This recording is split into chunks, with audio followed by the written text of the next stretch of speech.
Hello mga ka-SOS, we are here in Amitaha. Ito po ay located sa Puting Kahoy, Silang, Cavite. Malapit lang ito sa aming hub. Yan, ano ibig sabihin ng Amitaha? Agahan, merienda, tanghalian at hapunan. Kaya kung kayo po ay malapit dito, kain lang po kayo dito sa Amitaha. Habang kami po ay naghihintay ng aming food, yan, meron lang po akong tatlong tips para hindi po kayo mahirapan sa pera.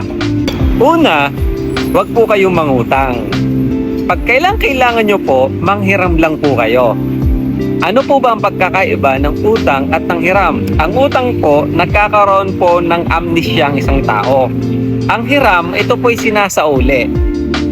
The moment na kayo po ay nanghiram, dapat nyo pong isauli yun kasi kapag hindi nyo po sinauli yun, nagkakaroon po yun ng negative impact sa inyo at doon sa hiniraman nyo.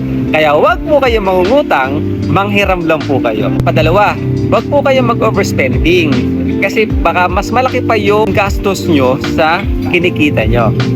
Patatlo, kung mas malaki pa po yung gastos nyo kasi kinikita nyo, it's better na maghanap po kayo ng another source of income para masustain nyo po yung gastos nyo na hindi naman maapektuhan yung existing na pinagkakitaan mo. Kaya kung agree po kayo, comment down below.